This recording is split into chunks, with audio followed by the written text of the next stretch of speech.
I got them both pulled up to see if we are streaming. Go Livy.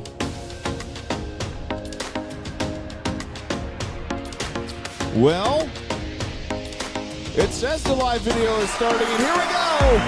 Welcome to the Other Nerd Show presents Look at this. the Red and the Blue Soccer Chat. We are live streaming on the first try. Very nice, my friend. This is why he gets paid the medium bucks, guys. I'm telling you, that's it. That's it. True. Those corporate bastards. They always take a good black man's money. I'm just saying. Right. Right. How you doing, man? Stealing all the jobs. Yeah. Stealing No, all I was talking about jobs. your boss, man. No, you're already in the picnic, bro. You're already in the picnic, man. So, how you been? You know what I'm clearly cut out to do? Oh no, what? Pick strawberries in Southern California sun for 14 hours a day. That's definitely a job that everybody who looks like me wants and Oh my is God. perfectly designed Well, to work at. All yeah. of you guys who've been complaining, Yeah. there's a bunch of farms looking for work right Hey, now. there you So go. feel free to go out there and get that job that you say got stolen from This has you. been a great show, ladies and gentlemen. Hey, welcome to the show. Yeah, we may or may Just not give be a little- back in a couple weeks. Hey, you know We what? don't know. Who knows? Who knows? We'll see. You know, ice will get me before they get you. Anyway, wow. Yeah, we did that, guys. Hey, welcome to... They don't come this far. Red and They're Blue not coming this far. No, they're north. not. No, they're not. Are you kidding me? That's true. That's true. Welcome to the Red and Blue Soccer Chat. My name's Evan, and I am with the Chelsea Blues. This is my man, Aaron. He is with the Red Devils of Manchester United. We sit here and we talk about that stuff. We love talking about footy football. We love talking about the men's and women's U.S. teams. And also, we get to have some fun by listening to my best friend, Aaron, here talk on a topic I kind of give him and then just extrapolate whatever he would like to take from that. And then he gets a chance to talk to us at the very end of the show. So how you feeling about this show, buddy? How you feeling today? I'm looking forward to it. You know, we're finally back. We got the first weekend of That's right. games Yeah. in the books, and maybe not exactly how we were hoping things would go, but you know what? We're fans, and when you're a fan, you are. Yes. Thank you for starting out with that. So at Indy, the Indy Blues FC, we came up with a new chant this weekend. Okay. And Yeah. And guys, it goes like this. It goes, hey, you know, yesterday we're champs. Tomorrow we may be champs, but today we're shite. Today we're shite. There you go. Yep. So it wasn't that bad. It wasn't that bad of a performance. I think it was a bit of a hangover, would you say? I hope so. Mm-hmm. I mean, I really do. There were some things during that match I saw that I was like, okay, you can. It was almost like trying to start an engine. Yeah. Mm-hmm. But it doesn't have enough gas. Like just enough gas where it'll tease you. It'll be like, you know, it's like, crap. Didn't put the gas in it. It's kind of like what we saw during the match. I mean, a couple things were concerning. Cole Palmer was really nowhere to be found, especially that first half. João Pedro looked frustrated. And obviously that's going to happen, right? I mean, it is technically his first match in the Premier League.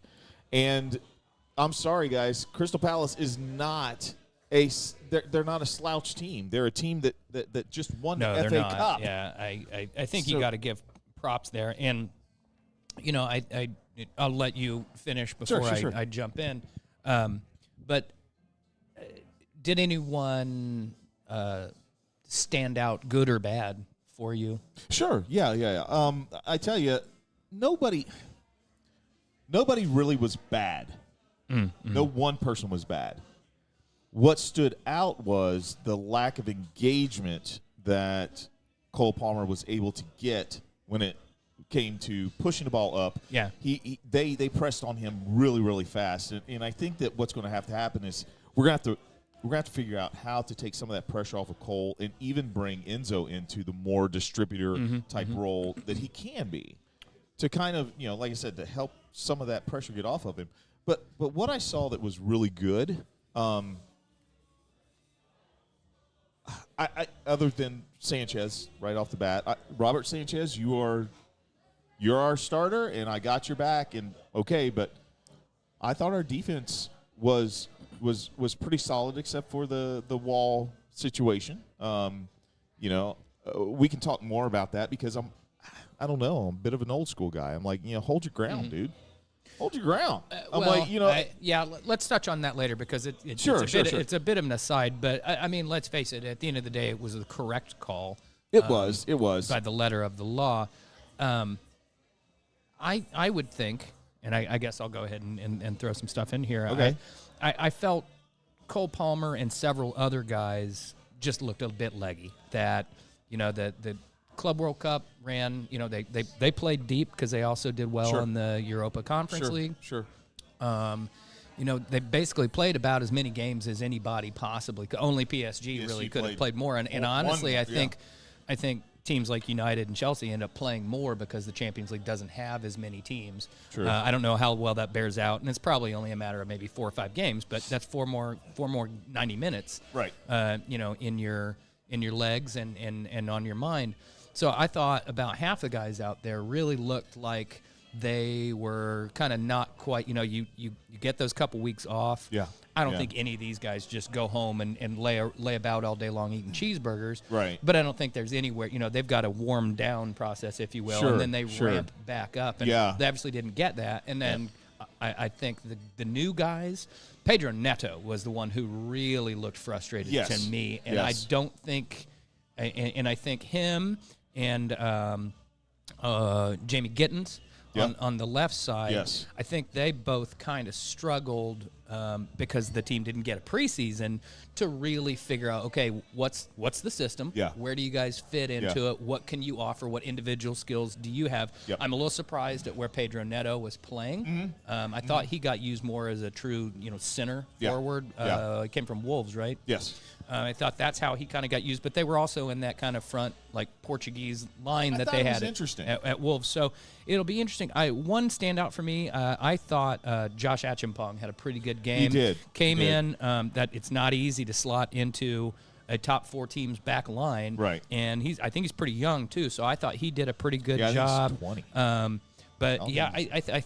I think you had some leggy veterans and normal players, and then the new guys coming in. Yeah.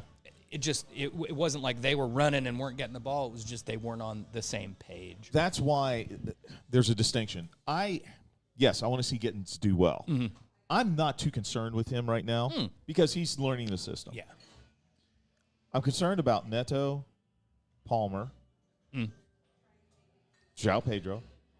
Those guys, who the Mark Cucurellas, those guys, like you said, who have played and played and played, and that transition period between ramping down and ramping up has been minimal for them. Yeah. And these guys, they have been in the rigors of the Premier League. They know what it is to get in there and really do it. João Pedro, he has played so many games. He knows, the rigor of it, but he doesn't know the Premier League. Correct. And so I think that there's several factors going there. And I say that to ultimately say this. Am I concerned that, oh no, Chelsea is slipping back? Okay, first of all, if you, as a Chelsea fan, if you're a Blues fan out there and you're already saying, oh my God, here we go again. It literally was week 1. Week 1, guys. Well, and if, oh my God, here we go again, gets you another top 4 finish. Yes. You are. Come on. I think we saw on the evidence of this weekend and what we know the history of all of these clubs to be, that out of the gate, Liverpool and Manchester City threw down a marker. They did. Arsenal and Chelsea are like sputtered a little bit. Arsenal looked good at the end. Well, they got their points.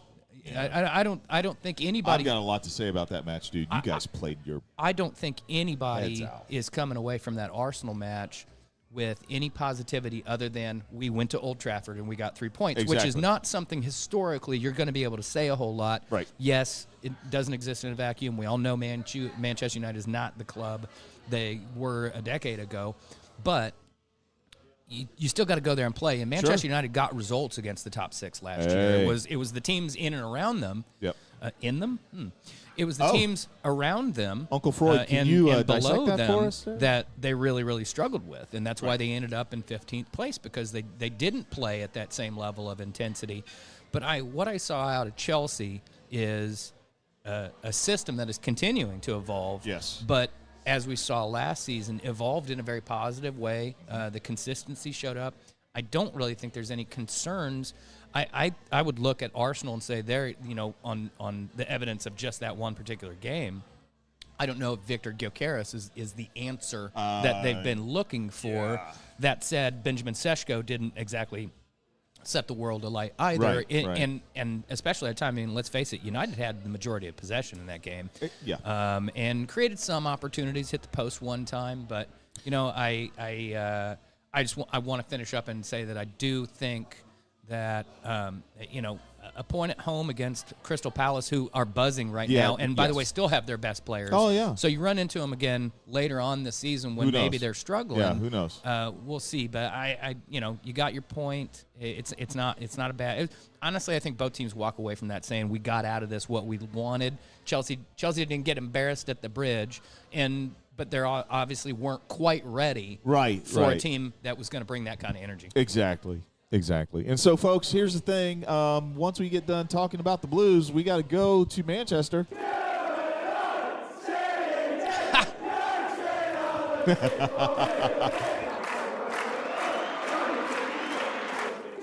Saw a TikTok today of a guy wearing, I want to say it's probably a mid to late 2000s Manchester United.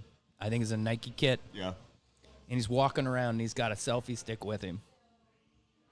And he walks into a Puma Manchester City store.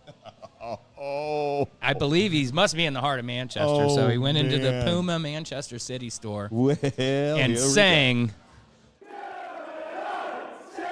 Oh, no. And it's hysterical because there's a woman just like he immediately starts walking away because he knows he's getting in trouble, and she's just like, get out. But he finishes it, he fist pumps as he walks out. So just some good shithousery, a good little bit of banner. I could absolutely see Jamie Vardy starting a podcast where he just goes around to every other team's official merchandise store and sings their rivals' songs.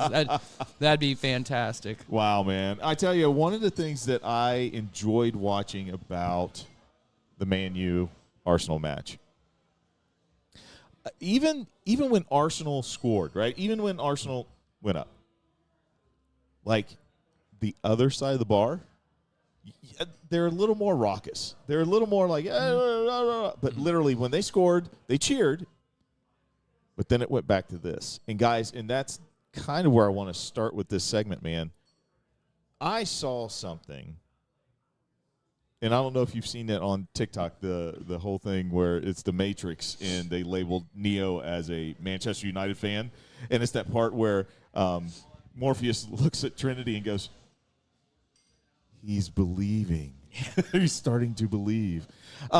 It was weird. I was sitting there and I was like, man, there are so many different people in this starting squad that I'm not familiar with. You are, but I'm not familiar with. And I got to see some really good play out of Manchester United. I was pleasantly surprised.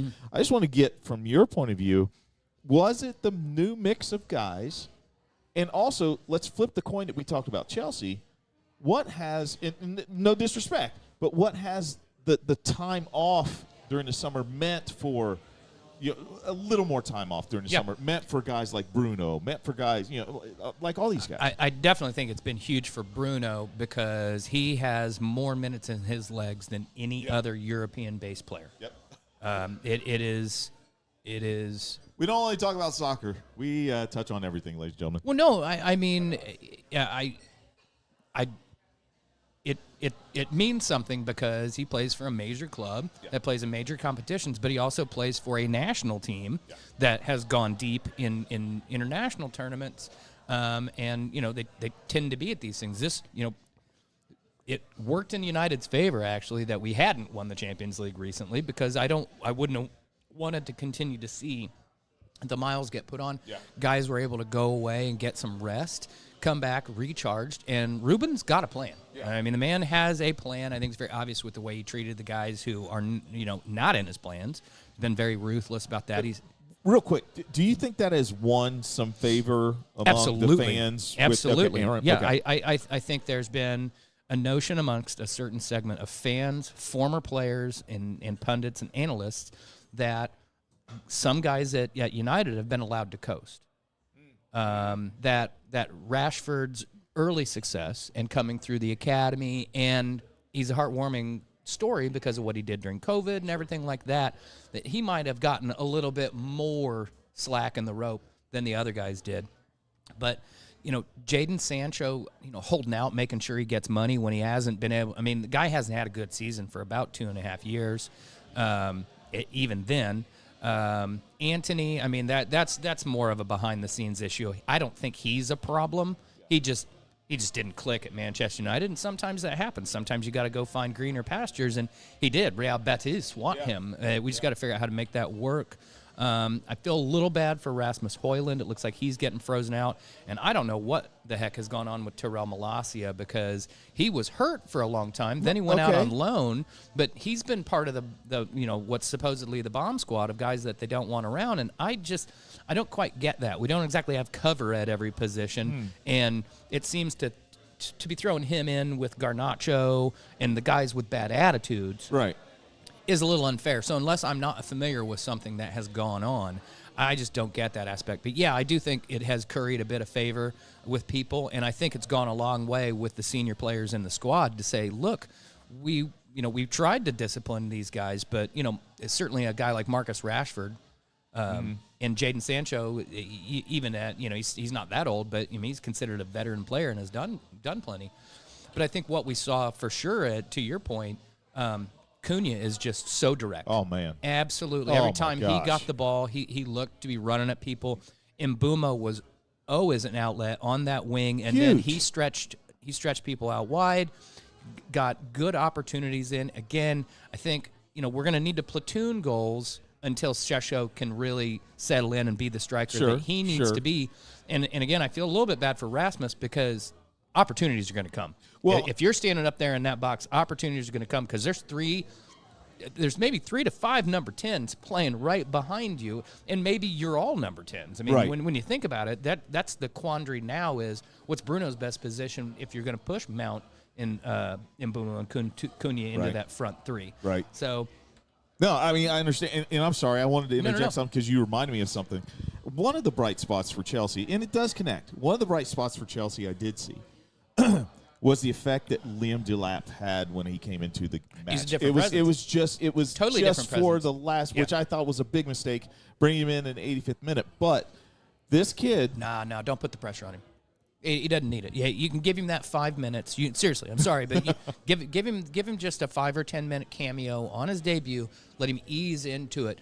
Don't and this is trust me on this. Okay. We put all of the weight of scoring goals and that's on okay. Rasmus That's what I was going to Højlund. say. That's okay. I was bringing it back, but I was bringing it back a different way. And we don't have a choice. Yeah. You have a choice. You have guys that you can play in these positions. Okay. And you don't have to rely on some young kid to ensure that you're going to get goals. Very nice. Now, you'd like to see some goals. Sure. All right, we'll pause here. We've reached halftime. Reminder, they will be open for at 7:30 on Saturday, 9 on Sunday. Breakfast both days, but breakfast doesn't start until 10. But it will run till 2, and that is true no matter what or how early they open during the season. There will be a brekkie. And enjoy the new breakfast pizza and poutine, which I'm told are 2 separate items. Oh. It's not breakfast pizza poutine. Although why I not do it, eh? I have a feeling this is going to happen. Let's You get some can poutine add on there, an eh? egg to your poutine. Yeah. And last night I played trivia under the name Vladimir Poutine. So we have come full circle. Very as nice, always, very nice. love the lovely ladies here at Chatham, and thank them for always allowing us to come here and just rattle on about stupid soccer bullshit. So cheers to the Chatham Tap.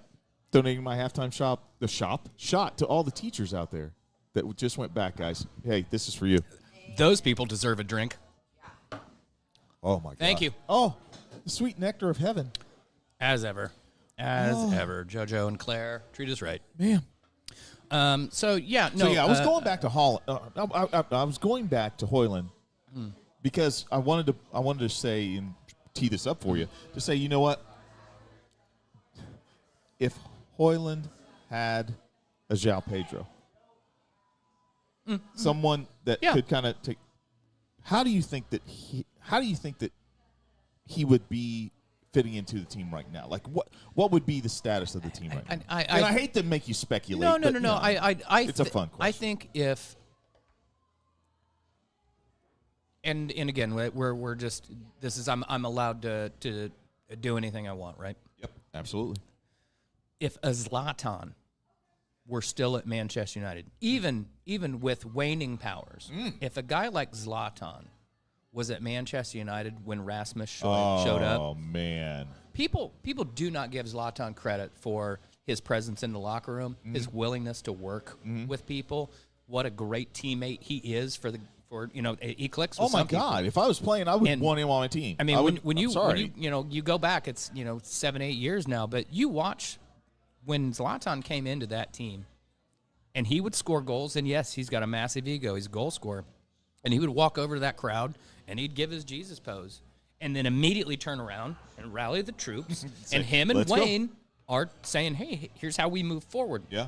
I think if Rasmus could have had somebody like that who could say, hey, they command respect. Sure. Right? If a Zlatan goes, son. Yeah, exactly. It's like, you need to relax. Sir? You need to do this. You're looking him straight in the eye, and you're like, yes, sir, no, sir. Well, exactly what do I do? And you are paying attention because this guy has been there and done it. And you'd also know, I don't have to score all the goals. Zlatan's going to come in with 10 minutes to go. I'm having a bad day. Zlatan's going to come on and do the business. He's going to take care of it. We'll do this together. Yes. Right? But it wasn't like that. It was all Rasmus. And, we've brought in Xerxes, but Xerxes not a striker. That's not him. That's not him, Mbumo, Cunha, Bruno, Mason Mount. We're going to platoon some goals. We're going to create some things here, but we don't have an Ole Gunnar Solskjaer, somebody who you get like they wander around for 89 minutes and get nothing, and then they get one chance, and it's in the back of the net. Yes. And we don't have that guy right now. Right. Might be Benjamin Šeško. I hope it is. And if it is, I got bad news for y'all. Like we're going from 15th to 5th. There you go. If we've got somebody, but here, my final point, and I will not take credit for having noticed this in real time, but it was pointed out, and then when you go back and watch the match, something that was super key this weekend is how critical the center back, and especially in this case, De Ligt, is to how the midfield works. And what I mean by that is he has to be very quick in stepping up. Sure. Because of the system, but the system also has a guy who's a great player, but Casemiro's legs are not going to be able to do what is asked, and Bruno's not disciplined enough. So we need to sort that out. But De Ligt's ability and willingness to make that quick step, get that ball, and he's able to play the ball. I could honestly truly see him maybe deputizing in some of those defensive midfield roles because I think he's got the game to do it. But that was key. And Lenny Yoro had a match, let me tell you. I saw somebody put together a video. You may have seen it on our page today. And, I mean, he won 100% of his duels, won 100% of his aerials.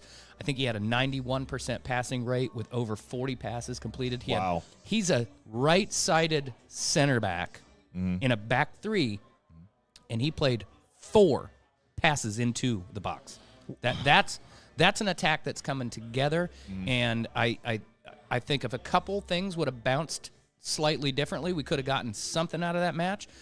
If VAR is supposedly going to crack down on things like trying to take dudes' shirts off in the defense and pulling guys into the goalkeeper. But I'm not going to play that game. I think that goal stands. I think Mason Mount needs to be stronger, and Altay Bayindir needs to come for that ball earlier, so it's not even a question of where he gets hit. But you got to know. You got to know Arsenal's going to do that shit. And let's face it, that was Arsenal's best chance all day long. It was, and to that point you made, I was really happy about seeing Mason Mount so active early Played well. on and played very well. He's going to be key. I hope he finds his niche in this system. I think he will. I think he can. I think his starting position won't be quite so wide. Yeah. Our tens play a bit narrow. Yep. And he's got so much energy. It's something you didn't see as much at Chelsea because you played a front three and the press worked slightly differently. Yes. Here, quite often he'll be the point man pressing and then drop back to his 10 spot. Sure. So he offers something, and Mbuma offers something totally different. It's sad to me that we couldn't figure it out for Rashford and Garnacho because I think they're really, really beautiful players. Sure. Anthony would never fit this system. It's just not built for him. Right. And I don't think it's really built for either Garnacho or Rashford for what they're being asked to do.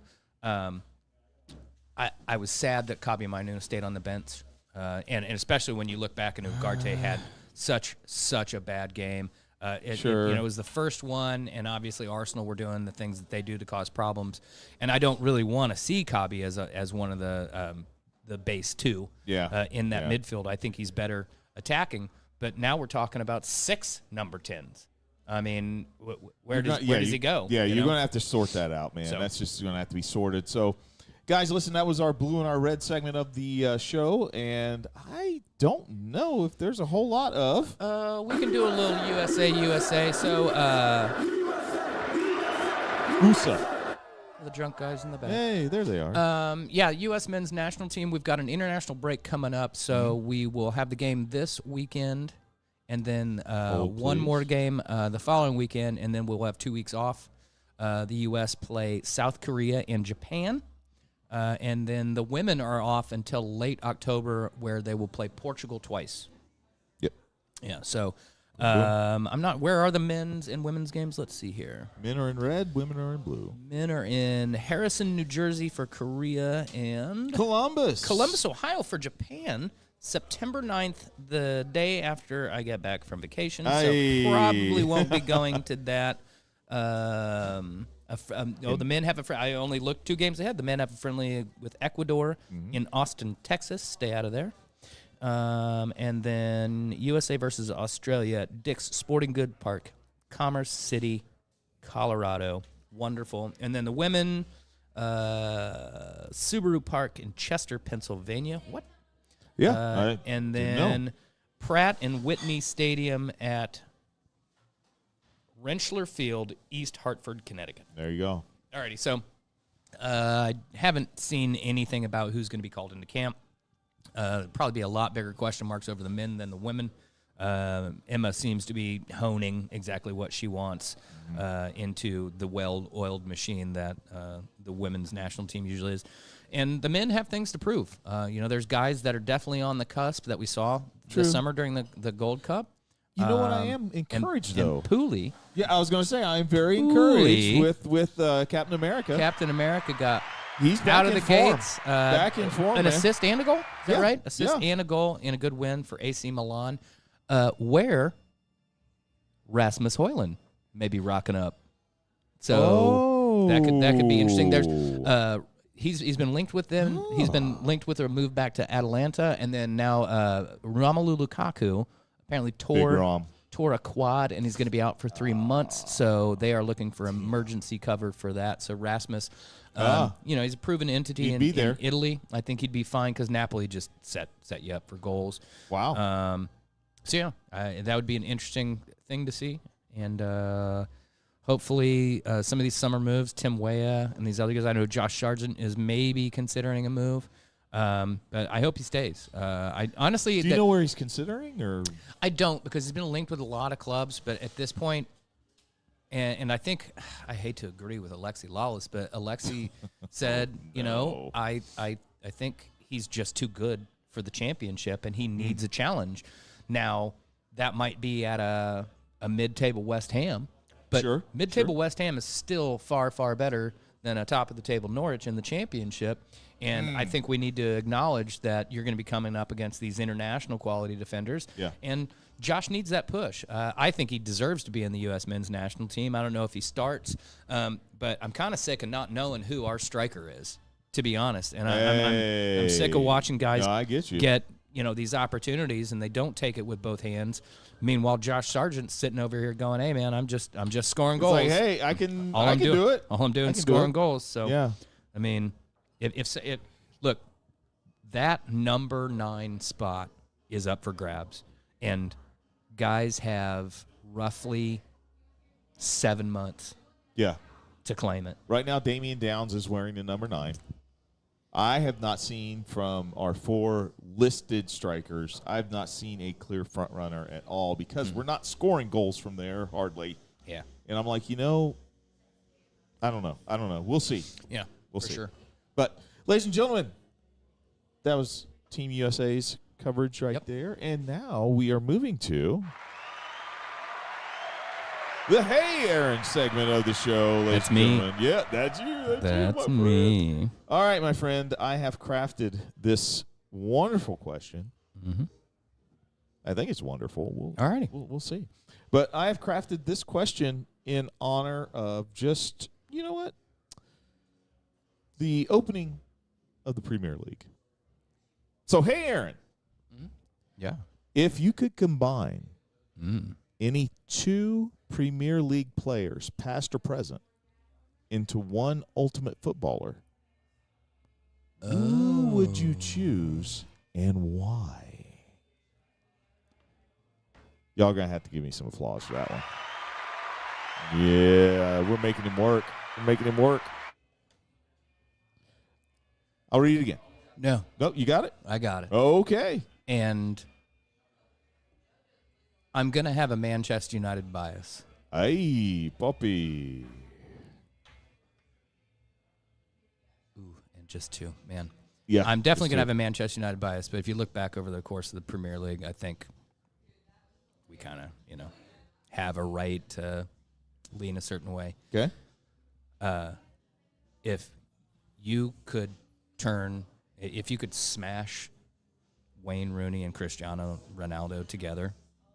Okay, I'll give you that.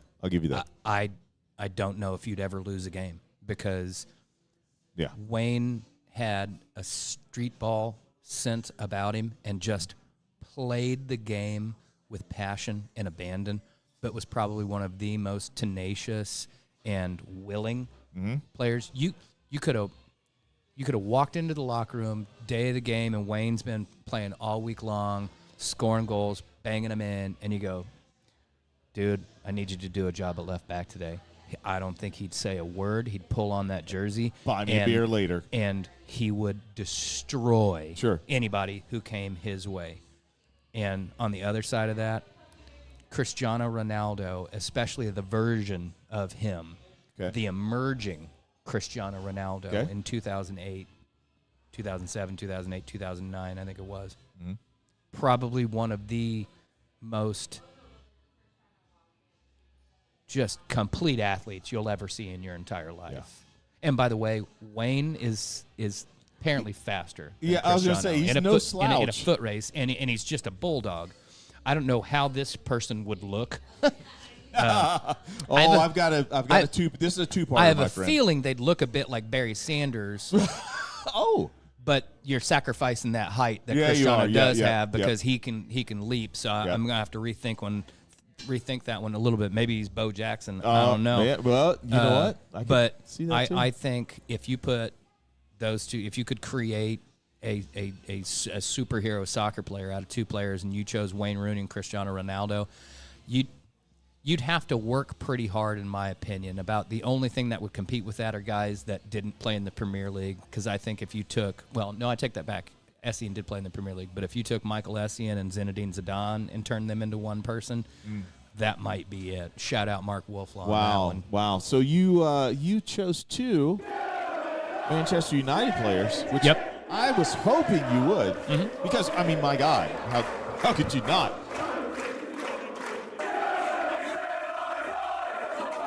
Now I want you to do it for our side, my friend. What 2 not a problem Chelsea players would you choose to make the prototypical soccer, not prototypical, but the ultimate soccer player, my friend? Frank Lampard and Didier Drogba.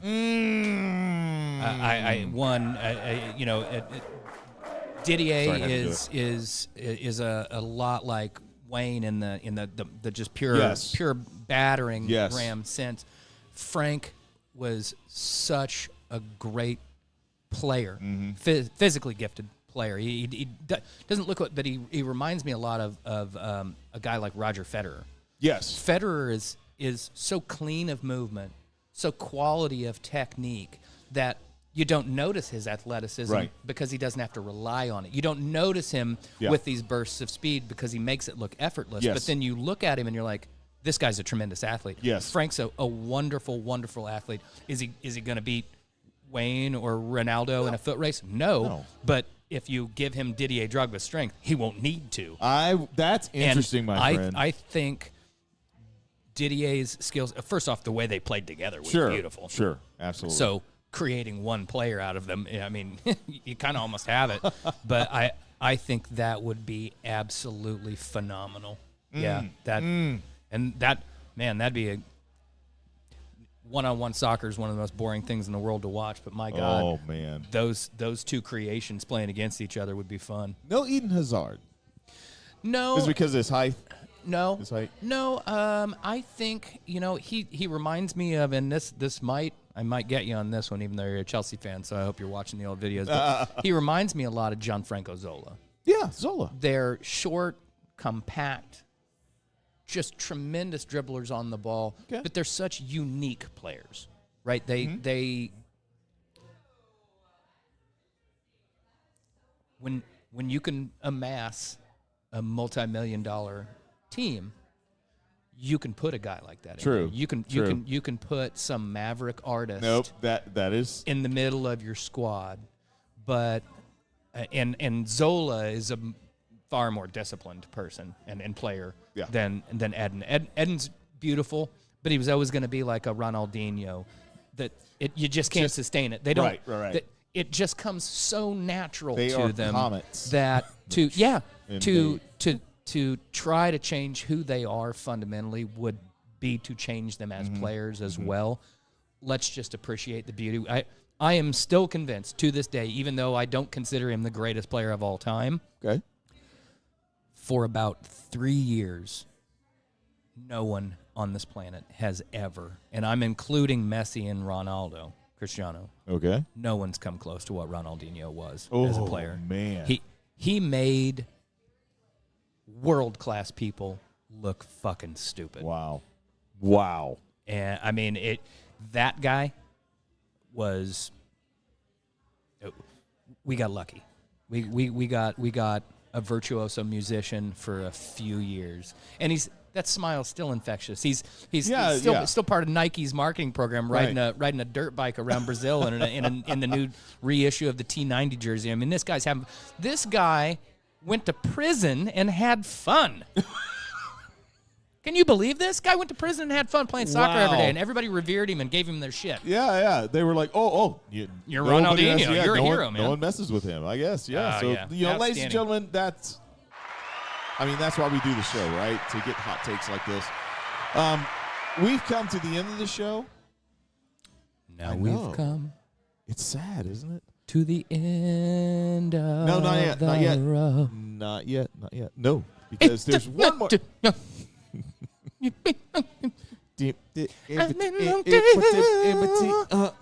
love me some Wanye. Yeah. Wanye came before Kanye. I just want everybody to remember that. Wanye came. Was it Wanye Morris? He's a little brother, isn't he? Ladies and gentlemen, we have now come to the part of the show that I love the most. To Aaron's free association. Exactly. It is the final thoughts. Yes. By Aaron. Guys, listen, thanks for joining us tonight. I will say this. I cannot speak for my podcast mate, but these past couple of weeks have been, for the Casey family. And you know what? I'm looking forward to hearing what you got to say, dude. No pressure at all. Well, I do want to say, shout out to Papa Casey. I know things have been tough. I know the family is going through some rough patches right now. It's not easy to get through, but I know you are definitely going to be there for him, and I am here for you, and we are all here for one another. and we'll get through this best way we can. Thanks, man. Along those same lines, my final thought, in the opening game of the weekend, Bournemouth played Liverpool. Liverpool got out to a good lead, 2-0, demonstrated that they're going to be, a strong team this season. Showed who they are. New guys, Acheampong, looking good. Other dude, I can't remember his name, but he plays for Liverpool, so it's not important. We don't get paid to track those guys. But at some point in the game, Antoine Semenyo, an attacker for Bournemouth, was taking a throw-in. And a couple minutes later, there was a stoppage. You saw the referees talking to one another. You saw them come over to the sideline and say something. And in real time, you didn't really know what was said or done. I didn't have the sound up, so I didn't really understand the commentary, and I don't think the commentary knew what was going on for quite some time either. But ultimately what had happened was there was a Liverpool fan. I will not in any way tarnish Liverpool fans with that. I'm merely stating the fact that he was a Liverpool fan on the sideline. He was in a wheelchair, presumably some disability, whatever. Older gentleman, maybe it was just age, I don't know. But made a racist comment toward Antoine Semenyo, and he told the referee. And the referee sorted it out, and there's a picture of, I'm sure, the proudest photo of this man in his family's life, of him in a wheelchair being escorted out of Anfield by police for, racially abusing a guy doing his job. That's not banter, right? That's, you can do the two fingers. And you can joke about guys, sisters being the fan. Oh, they're going to be in the bar tonight with whatever. You can take it some places, but there's just no reason for that. And it's honestly, it's just kind of shameful. And I'm not going to let somebody off the hook for being old or disabled or anything like that. It's just plain wrong.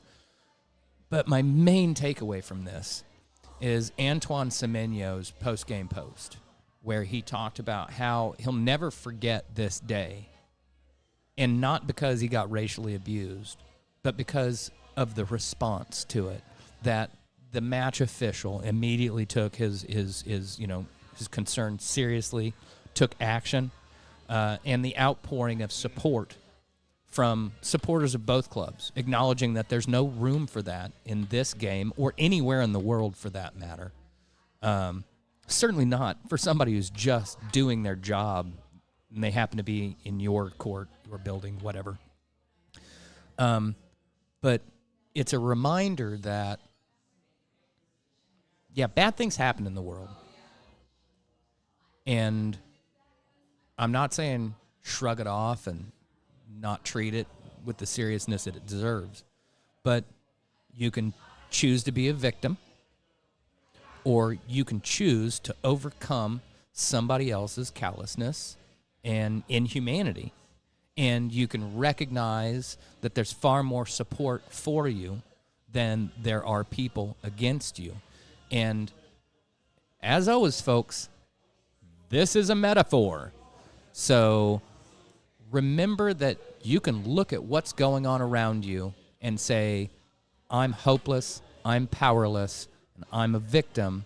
Or I can say, if I speak up, if I stand next to or in front of someone else who's enduring this, if I step forward when someone says you are less than and demonstrate that I'm actually more than, then you've made a decision by yourself, one by one, to make this a better place for you and for everyone around you. And if all of us just remember that we're not victims, we're just going through some shit, and we have the ability to do something about it, we'll all make this world a better place. Oh, my God, man. I like your metaphors. Yes, drunk crowd, you do too. Guys, listen, thank you so much for joining us tonight. We love each and every one of you. Oh, yeah, I don't know why you did that, because you know what I'm going to say. Hashtag Black People Vote. Hashtag Say Gay. Push for Planned Parenthood. Stand up to ICE. Stand up to people trying to occupy your city. And speak up, speak out, put your arm around somebody. And yeah, that's my country too.